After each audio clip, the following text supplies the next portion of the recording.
ऐसा ज्ञापन जिससे बदल जाएगा भारतीय संसद का नाम। हाँ, बिल्कुल सही सुना आपने।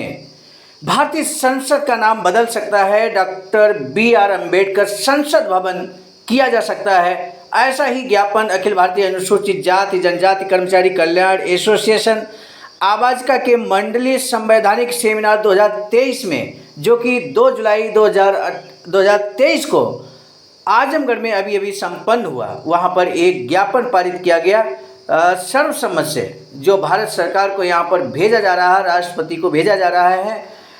इस ज्ञापन को यदि मान लिया जाता है तो भारतीय संसद का नाम निश्चित रूप से डॉक्टर अम्बेडकर संसद भवन हो जाएगा।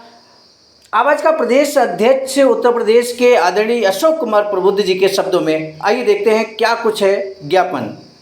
तथा भारत की एकता, अखंडता व लोकतंत्र को जीवित रखने के लिए अनेक ऐसी संस्थाओं को स्थापित करने का सुझाव एकमात्र बाबा साहब ने ही दिया है। अर्थात बाबा साहब ने भारत के प्रत्येक नागरिक व प्रत्येक क्षेत्र का अधिकार, कर्तव्य, उन्नति व भविष्य निर्धारित करने का कार्य किया है, जिसे मूर्त रूप में संसद द्वारा किया जाता है। वास्तव में देखा जाए तो बाबा साहब के सिद्धांतों व कार्यों का मूर्त रूप संसद ही है। इसलिए बाबा साहब डॉक्टर भीमराव अंबेडकर उचित सम्मान के हकदार भी हैं। इसी के दृष्टिगत देश की अधिकांश जनता की हार्दिक इच्छा को देखते हुए हम भारतवासी का यह विनम्र आग्रह के साथ पुरजोर मांग भी है कि नई भारतीय संसद भवन में बाबा साहब अम्बेडकर की प्रतिमा स्थापित करते हुए नई संसद भवन का नाम डॉक्टर अम्बेडकर संसद भवन किया जाए। यह समस्त भारतवासी एवं बाबा साहब डॉक्टर भीमराव अम्बेडकर के करोड़ों अनुयायी आपके हमेशा आभारी रहेंगे।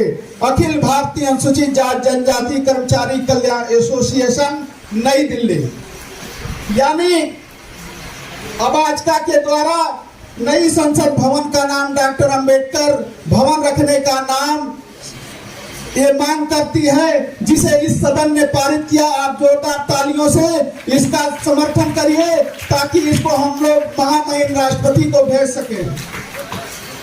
साथियों, अब समय समाप्ति की ओर चला है, तो ज्यादा कुछ बात करना भी ठीक नहीं होगा, क्योंकि हमारे मुख्य वक्ता इस पर बोल चुके हैं। लेकिन मैं कुछ बातें कहना आवश्यक समझता हूं, जिसे आप लोगों के बीच में शेयर करना चाहता हूं। अंबेडकर जैसा बनना है।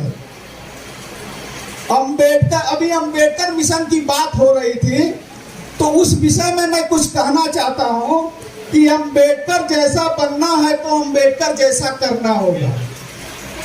अंबेडकर जैसा बनना है तो अंबेडकर जैसा करना होगा, और बुद्ध सा आदर पाना है तो घर को छोड़ निकलना होगा। बुद्ध सा आदर पाना है तो घर को छोड़ निकलना होगा। और फूले सावित्री बनना है तो शिक्षा का अलख जगाना होगा।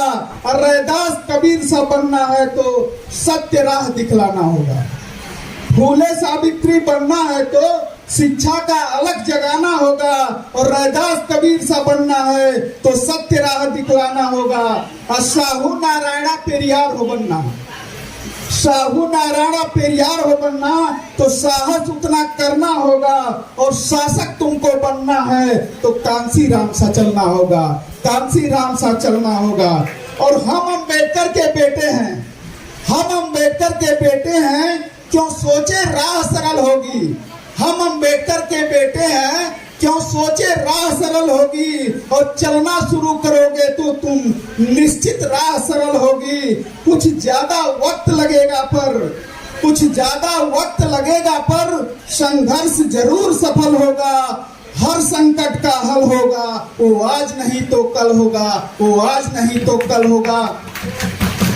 इन्हीं चंद शब्दों के साथ हमारे मुख्य अतिथि जी अभी बात करने वाले हैं, तो मैं एक लाइन के साथ अपनी बात को खत्म करूंगा। मुझे एक लाइन के साथ मैं अपनी बात को खत्म करना चाहूंगा कि यूं जमीन